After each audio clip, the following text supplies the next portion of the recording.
Hello, everyone, and welcome to the Parent Heroes podcast. My name is Zach, and the hope of this show is to give parents out there some inspiration for all the work that they're doing. Now, I am really excited to have our guest today.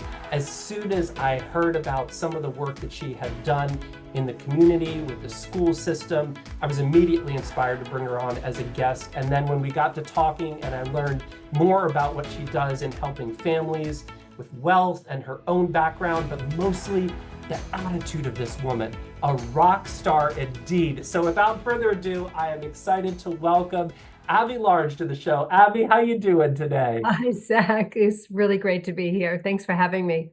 Oh, thank you as well. I know you are very busy, so I appreciate your time. And let's kick off the conversation with this. You know, when I was getting into the Connecticut environment, meeting some friends, I asked around, hey, who are amazing parents out there? And your name immediately came up. And then I heard about some of the work that you have done with the Greenwich Public School system, working with allergies, helping to protect kids. And you have really gone above and beyond in that space. So I thought this would be a great place to start. Could you maybe give us a little background about how you got involved and what it was that you did for the local school system? Sure. So when my youngest daughter was entering into the public school system, um, well, first of all, let me preface this. She's allergic to peanuts and it's airborne. Ooh, Very scary. yeah. And when she was coming home, she was having these topical allergic reactions, and I couldn't figure out why. And I found out they were serving peanut butter and jelly. They were literally selling peanut butter and jelly sandwiches in the cafeteria. Oh, So there was, and peanut residue is very difficult to remove. It's one of the more difficult allergens to remove from surfaces. So I found out that not only were they selling them, but there were no protocols put in place for, separate tables, wiping things down, oh, wow. cross-contamination. There was nothing. It was very antiquated. And I decided after putting my daughter to bed for, I don't know, a month into this, that I could not handle anymore kissing her goodnight and thinking this could be the last time I kiss her goodnight. Oh, Like wow. that's how serious it was. And Wow. I am the kind of person that, the people that accept the things they can't change. Yes. I'm the kind of person that I have to change the things I can't accept. Ah, mm-hmm. And I could not Well, accept that. yeah. So I made a few phone calls. I got to the head district nurse. She wasn't very helpful. In Mm, fact, she's no longer here, but so I feel comfortable saying this, but she was just like, these are guidelines. I said, okay, well, let's imagine that 30 miles an hour speed limit is a guideline. It's actually a law, and people go over 30 all the time. yeah. So you're saying this is a guideline, not a law, and people are not following these rules. Mm, This has to change because children are supposed to be safe in your hands. That's your number one priority is keep these children safe. And this is a matter now of life and death. So this is not okay. yeah. Fast forward, what I did was I removed peanut butter and jelly from the entire district. Wow. I replaced it with sun butter. Okay. Okay. Just delicious. Big fan. I wrote curriculum, memos. I started new protocols, new policy procedures. This took 3 years.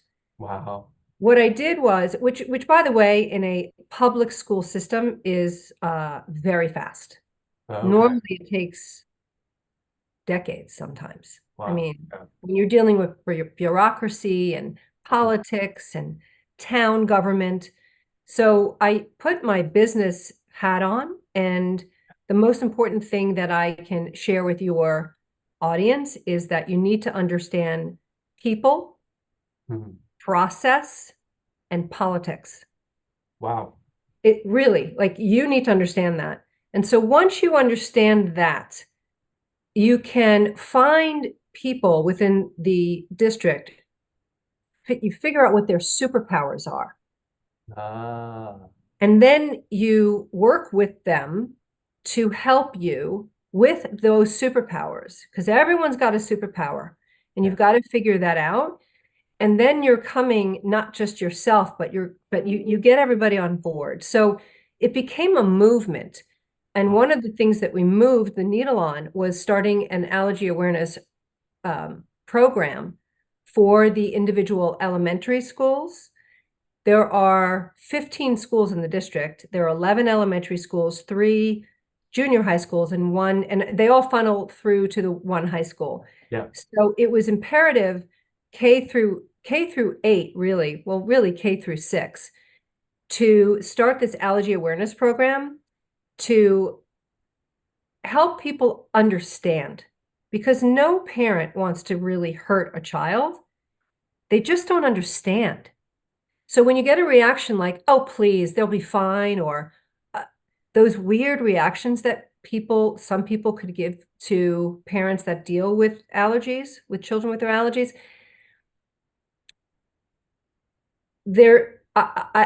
I realized that once they understood, once they were educated, they wanted to lean in and they became an ally. Wow. So I started these programs. I went school to school and I involved the principal and the PTA, and we created this platform.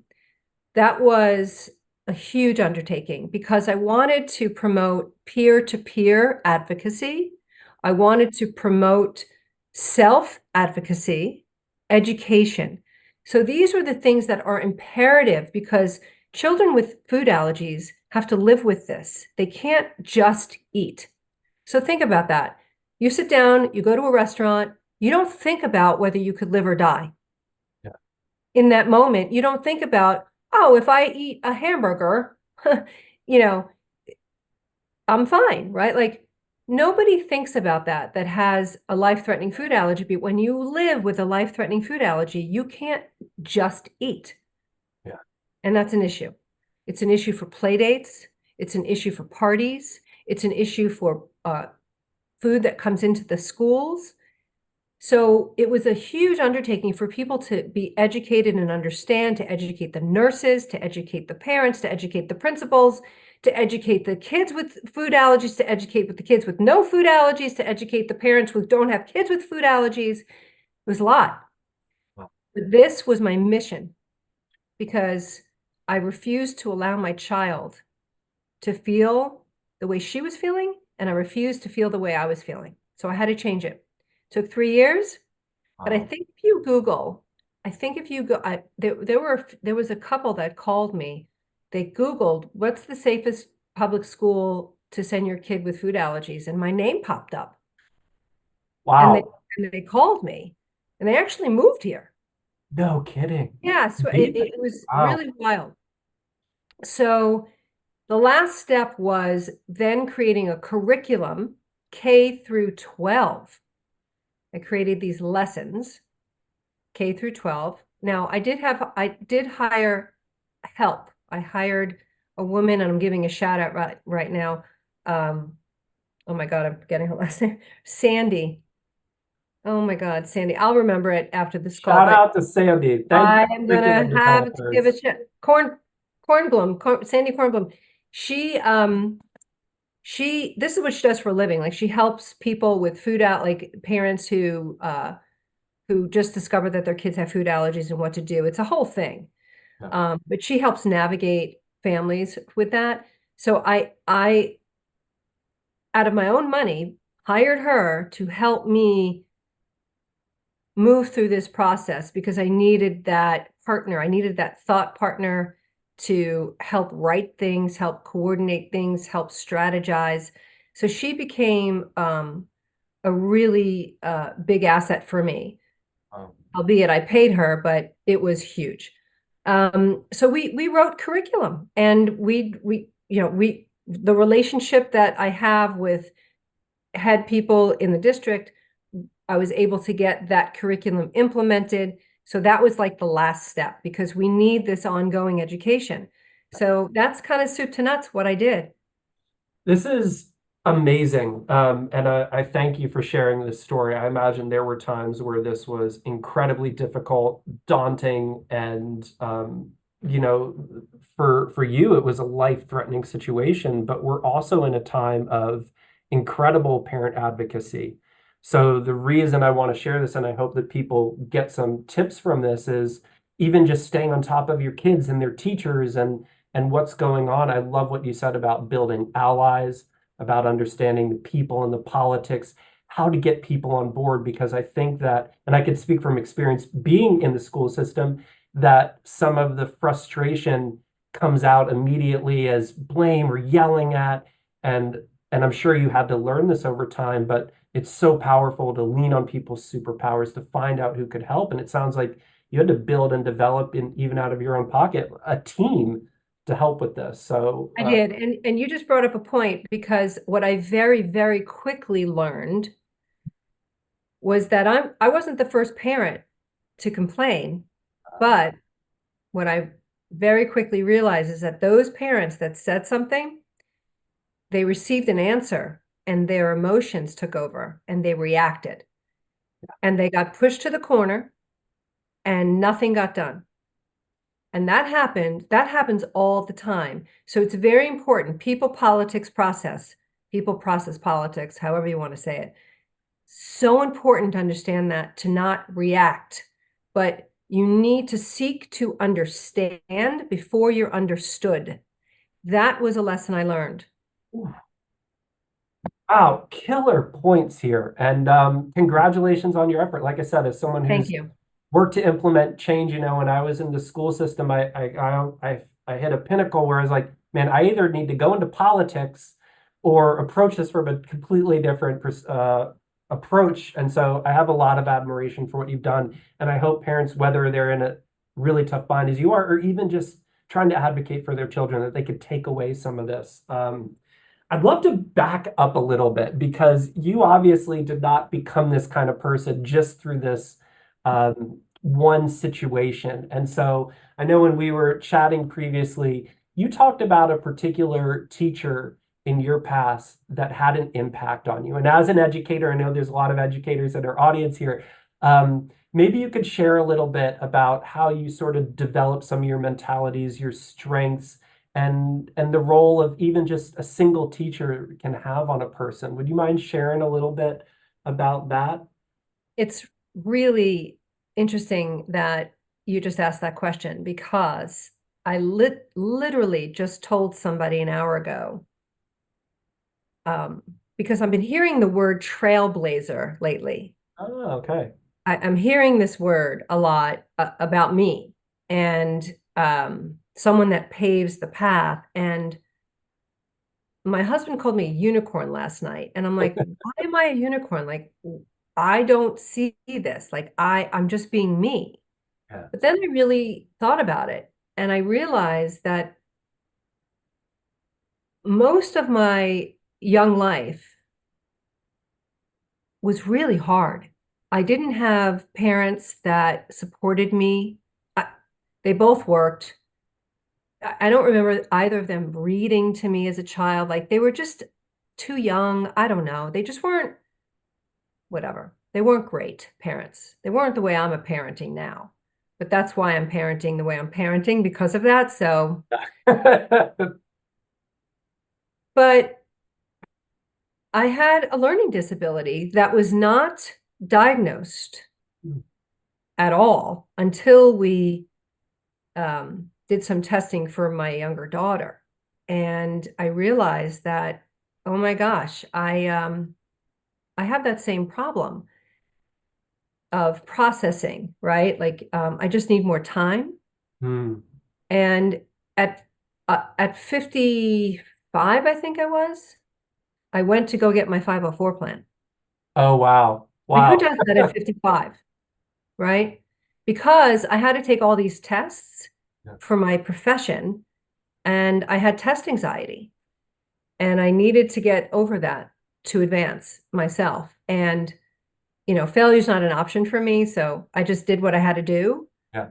But it was painful process, and it brought up a lot of emotions. So one of the emotions that it brought up was I didn't have great parents, great coaches. I didn't have wonderful teachers, but there is this one teacher who was in 10th grade. 10th grade.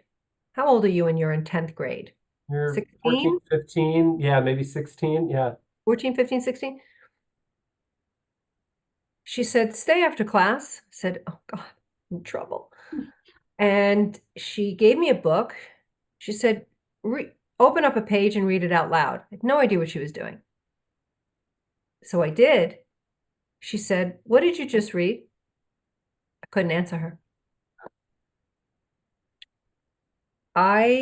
So she said, can you come after class every day and we'll start reading a book? I said, okay. Nobody said no to this teacher. I said, okay. So the next day I went to her class and she handed me a thick book called The Good Earth by Pearl S. Buck. Yes. I'm sure you know the book. It's a classic. And I started reading it out loud. And after every page, she would stop and say, okay, tell me what you read. And days turned into weeks and weeks turned into months. And I was running to her class after school because I was so into this book. Oh, And it was because of this teacher that I have my love of reading. I love reading. And it's because of her, I credit her for going to one of the most prestigious journalism schools in the country. Now, the story gets better.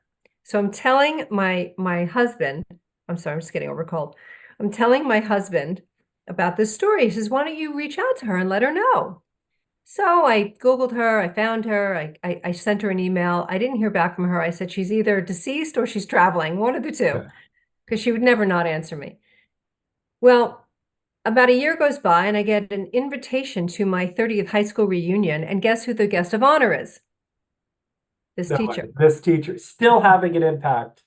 Her name is Phyllis Lober. I will say it out loud because that's her legacy. Phyllis Lober. So I went to the high school reunion and I told her what she did for me. And she gave me a signed book of poems that she wrote with her son. And 2 weeks later, I found out that she died unexpectedly of a heart attack. How crazy is that? Got chills. So there's two lessons here. Yeah. Number one, if someone changes your life, tell them while they're alive. Yes, please stop now. Go do that now. Tell them. Yeah. And number two, receive somebody's help that's trying to give it to you. Receive it. Open it. Don't deny. Don't be embarrassed. Receive it. And the fact is, I was so embarrassed that she saved me. She saved me. So yeah, I've been through a lot, and I, the blessing of a skinned knee, right? Like all of these experiences that I've had, most of my life before I got to my career, or I should say before I met my husband, I was disrespected a lot. Women can be disrespected a lot. And I guess I just got used to it. Mm. And it was, I don't know, I guess it hardened me a little bit to be like, no, I'm not accepting that. And I don't know, it's become part of my personality to fight for what I need, to advocate for what I want, never mind how people are behaving, but do it in a kind way, in a professional way, obviously. But I don't know, it morphed me into, I guess, the person that I am, to answer your question, which is sometimes you have to go through all of that hard stuff to get to the beautiful stuff. There's have you ever heard of kinjitsu? I don't know if I'm pronouncing it right. It's a Japanese, you can Google it right now. Kinjutsu. It's the Japanese ancient vases. Oh, for repairing. Yes. Go on, please. This is They beautiful. repaired, so they find these vases in this ancient ruins and they put them together with gold and they that they're like sacred because they believe they're more beautiful because of where they came from. And it's such a metaphor for your life, for life. You're so much more beautiful based on where you came from. You're not starting from, I say this often, you're not starting from scratch. You're starting from experience. And that's important to understand and use it to your advantage.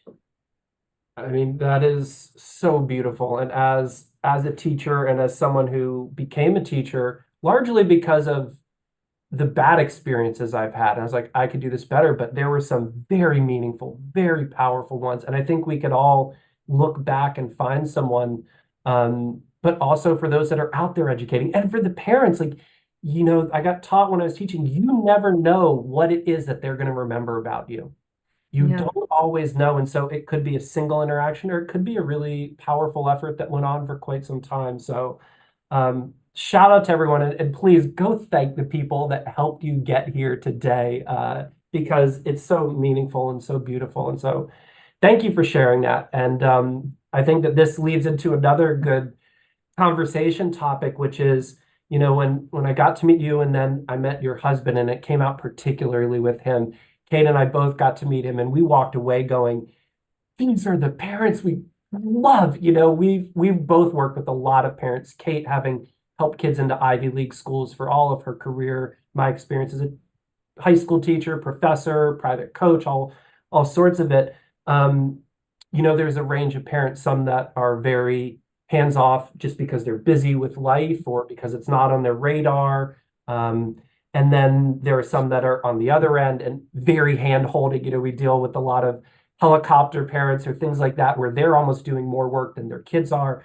And something that I've picked up from your family that I absolutely love is that you also want your kids to have some of these tough experiences, even though you might be able to pave the way for them and make some things smoother. You don't want to take away those scraped knees and you don't want to take away their need to work and maybe have to go through some tough times. And I'd love if you could just, and I might be assuming here that this is a mentality. Is this something you consciously try to cultivate in your family? Is it something that you and your husband have talked about, or do you think it just kind of comes because of what you each have had to go through? The latter. It Uh, is absolutely the latter. And if you think about it, there are a lot of parents out there that don't want their children to go through what they went through.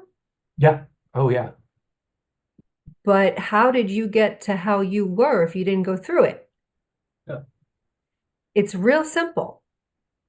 It's just really simple. It's don't forget where you came from and why you're and what your why is and why, like, I am who I am because of where I came from. And why would I rob my children of that? Mess up as much as you can under my roof because once you're 18, you're out. My job has changed. My job is changing. Once those children are 18 and they're adults, which they're not. I mean, they are not. They're men and women children. Yeah. Yeah. Well put. You become a consultant. Hmm. For my older children, I very rarely do things for them. They need to do it themselves. My youngest, silly examples, I don't do their laundry. Never have, never will. Why? Because I'm terrible at it. Seriously, I don't do it. I don't do it. So they learn by default. And now, if I ever try to throw in any of their clothes into my laundry, they run and no, don't you dare, don't you dare, because it'll be gray or pink. So it's really funny. They yell at me every time I try to like help them out. No, don't touch my laundry. It's very funny. Cooking, cleaning, laundry, all of these tools and skills that they're going to need to learn when they go off to college, they're learning it now under my roof. Going to parties, dealing with drinking, people that make bad mistakes, drugs, alcohol, sex, all of these big, big things that they're going to deal with when they go off into the real world on their own. I want them to experience these things under my roof so that we can talk about it, so that we can navigate through it. I'll never forget my older daughter was in high school, and she said, "Can I go to a party?" I said, "Are the parents home?" "I don't know." "Well, why don't you find that out?" She comes back downstairs. "Parents are not going to be home." I said, "Oh, who's going to be there?" She goes back upstairs. She comes back downstairs. "There's going to be, I don't know, it's a mixture of girls and boys." I said, "How many?" "Oh, I don't know, 20, 30." "Oh, okay. Is there going to be alcohol, drugs?" She goes, I said, "Sweetheart, I know, what do you think? I was born yesterday? Drugs, rock and roll. It's all, come on. Yeah. Just tell me the skinny, what's happening?" "I'm going to there's a party. Parents are not home. There's going to be alcohol." I said, "Oh, okay. Do you think that's a smart idea?" She went upstairs. She comes back down. She said, "Is it okay if I have a few of my girlfriends over tonight?" "Absolutely." Ooh. Wow. Just like when they're little kids, when they, "I don't want to wear a coat," because they have to be in control, the little kids. I don't want to wear that coat." "Okay, choose which coat. Which coat would you like to wear?" It has to be their choice. Yeah. "You want this one or this one?" "That one." "Okay." Later they get up. "Why aren't you wearing a coat?" "I don't need a coat." "Fine, be cold." Bye-bye. They'll learn. They learn. They're freezing their butts off. The next time they're going to get it. I can't, they have to, I don't know why parents, I'm not a helicopter parent and I don't understand the helicopter parenting. Hmm. I just don't understand it. Because I never had helicopter parents. I had to raise myself basically. So it is, don't rob your kids of what you learned what was hard for you, what you had to go through, because that's how they're going to grow. That's how they're going to learn. And when they get off to college, if they haven't learned these things, oh dear God. Oh yeah. Yeah, yeah, yeah. Yeah. And it's interesting because when my kids went off to college, they would call us and say, "We really appreciate you guys." They're like realizing like what's around them. It's very funny. Well, I think what I love about what you're sharing is like one of the things is that it's not a negligence and it's not a just like I'm not paying attention. There's consciousness, there's challenging, there's engaging them. There's, we have a saying like fail Yeah. fast, fail often, because that's Yeah. the best, one of the best ways to learn. Uh, Yeah. It's it's and it's it's a long, I'm sorry to interrupt you. It's a long leash. That's what it is. But it's a leash nonetheless. but it is a leash nonetheless. Yeah, I don't think parents are going to misunderstand this and think, oh, they could go do whatever. But No. just again, like I think it's amazing, and it's a parent having met your youngest and met the family that this was immediately apparent. And I hope that more parents can take away from this some inspiration and strength that this is possible, because I think that, like you said, there's a fear, right? I don't want them to have to go through this, but the alternative is potentially more hazardous, and they're going to have to learn it at some point. So I love One that of, you said this. one of the thing, one of the things I wanted to just say about that, when my kids were younger and they went to someone else's home, I got out of the car and I met the parents. Oh, I didn't just drop them off. yeah, That's a no-no. You got to meet the parent, because when the kids are young, you still have control over where they go for their play dates. yeah, yeah, And if the parent is not, you don't get a good vibe, then the next time they ask, you say no. yeah. And tell them why. Ooh, oh, You tell wow. them why. You tell them the truth. "I didn't get a good vibe from their parents. I'm sorry. It's not a place that I think is good for you." Yeah. Period. End of conversation. And kids, human beings at all ages have such an intelligence. I don't know that we always give them credit for. I saw this study that so many young kids can test on a genius level, and then that's gradually kind of educated out of them. And if we can continue to foster that and educate them, tell them why we make these decisions. I mean, this is just beautiful. You've put it all so well. And I want to lead us into what I think is a similar conversation, which is, we talked a little bit about your own decisions because you have a very successful career. You've been an incredible parent, but you've also done incredible work in the world that you're in. So maybe you could tell folks a little bit about the industry, the work that you're in, but also what it was like to go through being an incredible parent, but also pursuing a career of your own, because that's not an easy thing to do all of that. And I'm curious what you might share in that area. So when I finally found my career at 26 years old, I loved it. I still love it. Uh, And when I got pregnant, a lot of people said, "What are you going to do? What are yeah. you going to do?" Now, one of the reasons I love my career so much is because I can control my own destiny. Mm, I'm a businesswoman. I own my own practice, so I can control my hours and who I speak to, etc. So when I had the kids, the rule is when they sleep, you sleep. Well, when they slept, I worked. I needed that energy. I just needed the energy of adult conversation. yeah.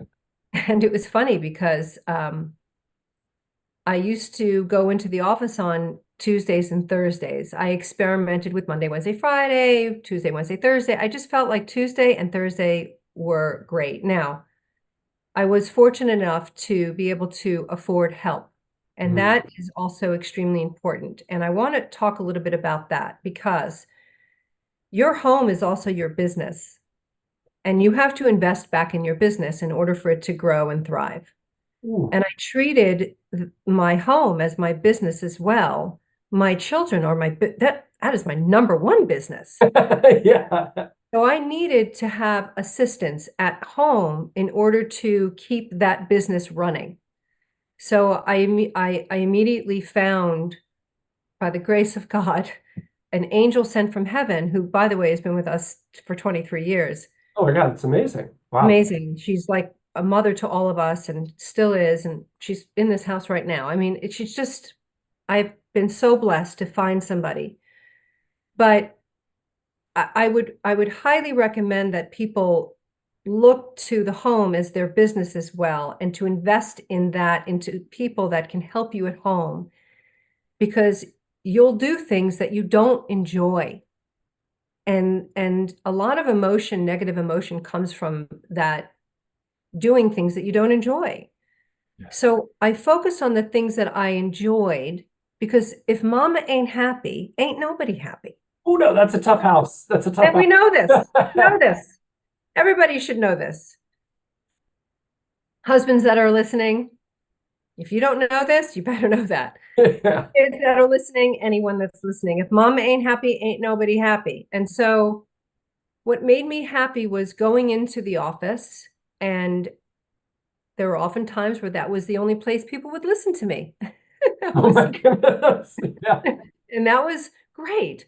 But one day my daughter asked me, "Mommy, why do you have to go into the office? I Mm. really miss you when you leave." Oh, And I said to her, "It's because I love what I do. It makes me a better person. It makes me a better mother, a better friend, a better wife. And I'm making a difference to my clients." wow. And she said, "Wow, I hope I can find a career like that one day." Ooh. That was huge. I was leading by example in my own home, for my daughter, for my son, for my husband, for everyone in my home. I was leading by example by choosing something that I loved, that I brought impact to, and that I could balance. And it was really funny. I would drop off my kids one day with, workout gear, and the next day I'd be fully decked out in a suit, and they'd be like, "What do you do for a living?" So it was really funny. So I built up my practice that way, and I had the best of both worlds. Yeah. And I just created this space for me, a safe space for me to do that. Wow. That's how I did it. I mean, hats off to you, and it's a beautiful thing. And I realized as we got into this, like I don't want to assume that this is best for every mother out there, but I know that there are a lot that can relate. And what I love about what you're saying here, and it's a theme, is like the honesty. The being honest with them about why you're doing it because they have an intelligence to realize it. I have a son of my own. He's 13, and for much of his life, his young life, I was able to be there, but for much of it, I've been in different places, and I found that when I honestly explain why I'm doing what I'm doing and to help build a life for him that's bigger and beyond, and to help set an example that he's developed this real ingrained understanding. And I've heard it come out at various times. So I love that you communicate that. And I hope that there are parents that, whether it's with your work or something, that maybe you could just take an extra step of courage or two and trust them to understand and help them see why you do what you do. I I think, also really go sorry. ahead. No, no, you go ahead. I was gonna say also like the help, right? Oh, Because yeah. you don't want to leave them abandoned. I know Kate and I got advice early on that's like, hey, before you get employees, you might find you need help around the house. And we've actually found that getting that can sometimes be a better business decision at first than Yes. necessarily just pouring into the business. So hopefully those entrepreneurial minded out there could pick up a tip or two from that too. Exactly. Exactly. That's your business. But one of the things I wanted to make sure I say is it's very important to be an owner of your stuff, of you. I'd like to curse, but I'm not going to. Just be an owner of your you know what. It's really important to do that. There's a lot of parents, a lot of people, I should say, just deflect or don't, they get defensive or they feel like they're being gaslit or something. I don't know. But if someone says, I don't like that you did that, and then you say, oh, I am so sorry. I did it because XYZ, or, if your kids are asking you questions of why or why you behaved that way or why you got upset, dig deep, figure out what triggered you, and then share that. The triggering points are important, Oh gosh, yes. right? Yeah. Because once your kid understands, like, oh, that triggered you, and then they understand you better. We have a saying in our house. We live by it, actually. It's called RUA. It's an acronym. Okay. RUA. Respect, understand, appreciate. Hmm. Ooh, Because I don't care who you are, what you want to feel all three. All three. And sometimes one of them is missing, two of them are missing, or all three are missing. And you got to recalibrate your family and get back to the Ruah. back to the Rua. Yes. Ruah. So that's what we do. Oh, I love it. Wow, that's our acronym is BTE, better than expected. We always just have this attitude, things are going to go better than we expect. But I BTE. love these family model. Like we can sit here and talk inspiration all day long, and I know that for those listening, that they're getting some powerful stuff. I want to shift in kind of the final conversation piece for you here. I know it's a big one to put out, but this ties into my own personal goals as a lifelong educator. I finally, I think, coming into my own destiny enough that we want to tackle solving the education problem in this country. So we run a college consulting business, we run a college prep, we help do job placement. But what we're realizing is that the stuff that we're putting into place, whether you go to college or not, it kind of fills in this gap of what I think is broken in the education system. And I think anybody could relate to the phrase like some of the most important lessons you don't learn at school. Mm. Now, you've had experience with the public school systems. You've had experience now with your older kids going off to university. I'm curious for you, what would you identify some of the problems with that you've seen in the education? But what I'm really interested is less on the problems and more on what you think parents in general or people like professionals like myself that are putting all their energy towards it, what do solutions look like? Either whether it's reform within the school system or whether it's within the homes, whether it's within larger services. Share with me a little bit about your thoughts on the education system and how we can make it better. Get rid of the phones. Oh, boom, out of the park on first swing. Say more. Get rid of the phones. What a disservice that's doing to our children. It's really concerning. I think the class of 2019 was probably the last class that didn't grow up with the phones. Mm. It's really, and what's most concerning to me is that the parents think that that's their phone. The parents think that it's the kid's phone. I'm like, no, it's not. It's your phone. You pay the bill. Take it away. I can't. It's their phone. How am I going to get in touch with them? I don't get me started. This is actually a funny story. I was so mad at my older kids one day that I called Verizon and shut off their phones. Oh, wow. Oh, yeah. It's really good. So they get home and I'm waiting for them to like get really upset and like be panicked. Nothing, not one thing, not one conversation, nothing. I finally said, "Did you have any trouble with your phone today?" "No." "Why?" I said, "I shut it off." She goes, "Mom, we use Wi-Fi and we have Wi-Fi. We have Wi-Fi in the schools." I'm like, oh, that Oh, well, I'm sorry. but that's how diligent I am. Like a phone, I always two things. The phone is a privilege. Mm. It is not expected, right? That's the first thing. And forgot I was going to say the second thing. The phone is a privilege. I forgot that. I chalk it up to my age. Does that happen to you? You have this like wonderful thing you want to say, and then it just exit out of your mind. But the phones,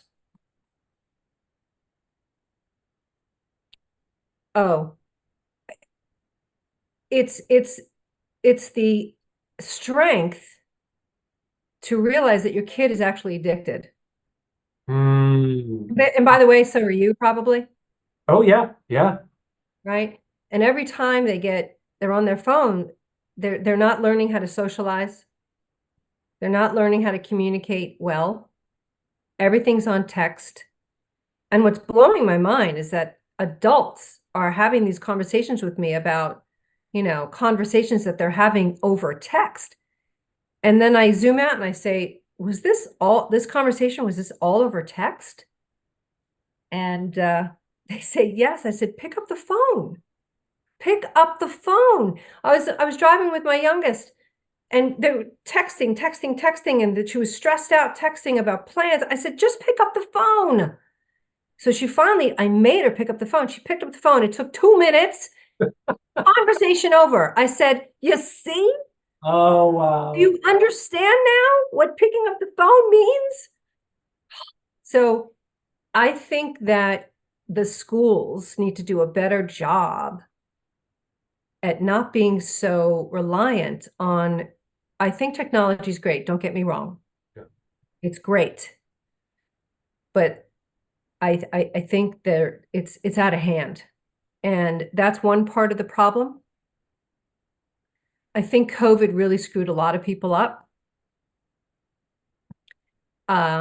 especially the teachers. Mm. Hmm.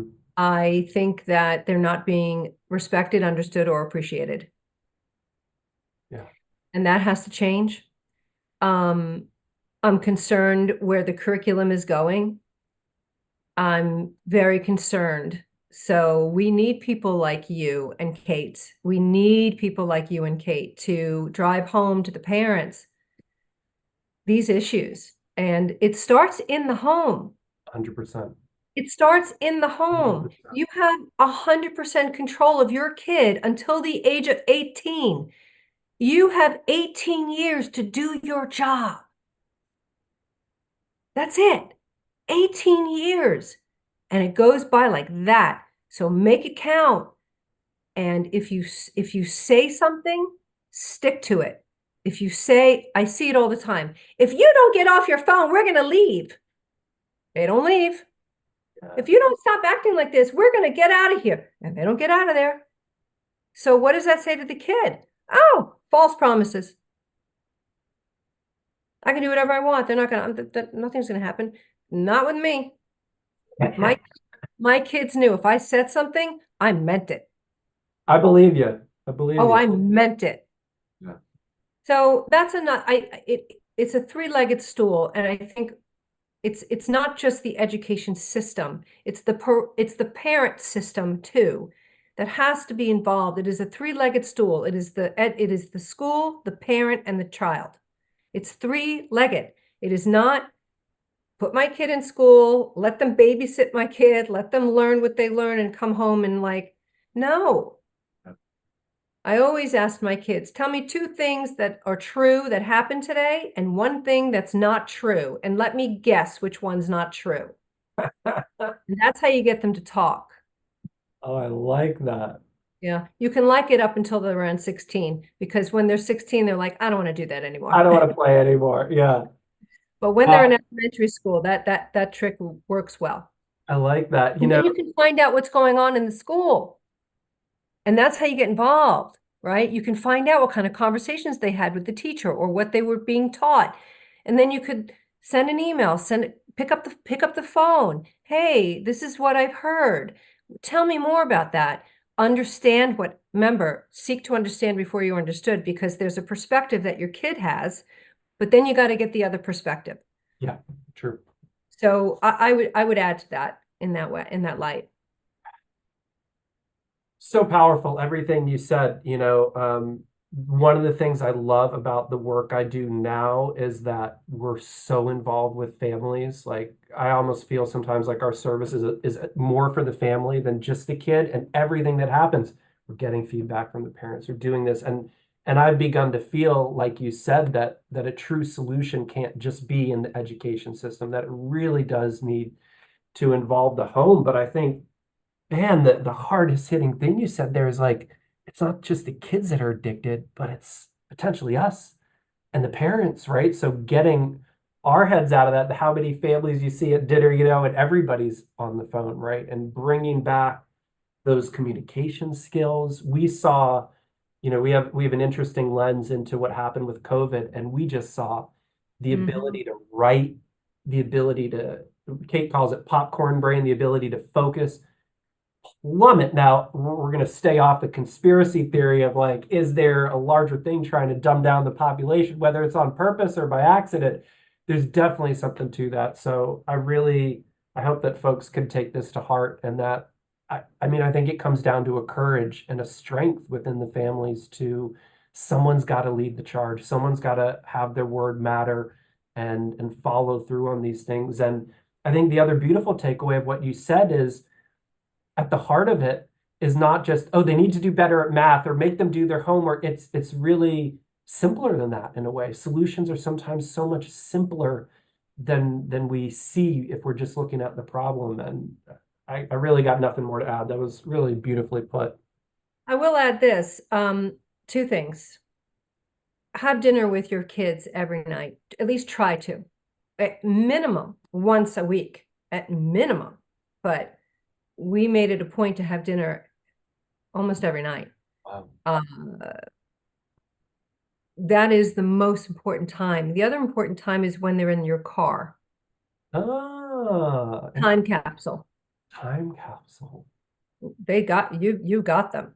The other rule, there's a rule at dinner though, no phones. Yeah. No phones. And the other thing is, realize you are a parent, not a friend. You can be friendly, you could be cool, but you're a parent.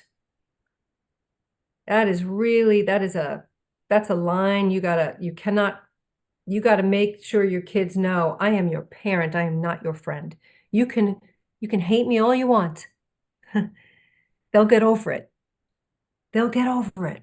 Yeah, they will. They'll They'll love thank you you one more. day. They'll love you more. Yeah. Yeah. Down the road, they will love you more. They will respect you more. But you got to put that work up front. You got to just be strong, like you said. Yeah. Well, I mean, it is an absolute joy. I am so glad that you came on this. For folks that want to learn more about her, she has dozens of podcasts out there. I've listened to a bunch of them. We didn't even scratch the surface with some of the amazing stories, and this has been powerful. So thank you for sharing. Thank you for being who you are, everything that you've done, everything you're going to continue to do, and what your kids are going to keep doing. Thank you. I'm just really, really grateful that you came on today. This is exactly what this show is meant to do. Bring Thank on you. people that are inspiration and strength, because God knows we need this right now. So Yeah. thank you again. Thank you. This was fun. Thank you. I really appreciate your time. All right, for everyone listening, if you got something out of this, please like, subscribe, leave a comment. If you want to reach out and tell Abbe what a rock star she is or follow her, we'll include some ways to get in touch. If you have anybody in your community that you think is an absolute pillar, someone who's an inspiration, please put us into touch so that we can share. And I'd love to hear if you've got your own thoughts on how do we solve the education problem. I want to gather my team early because we are gunning for this. So thank you everyone for listening. Thank you, Abby, again. Everyone have a great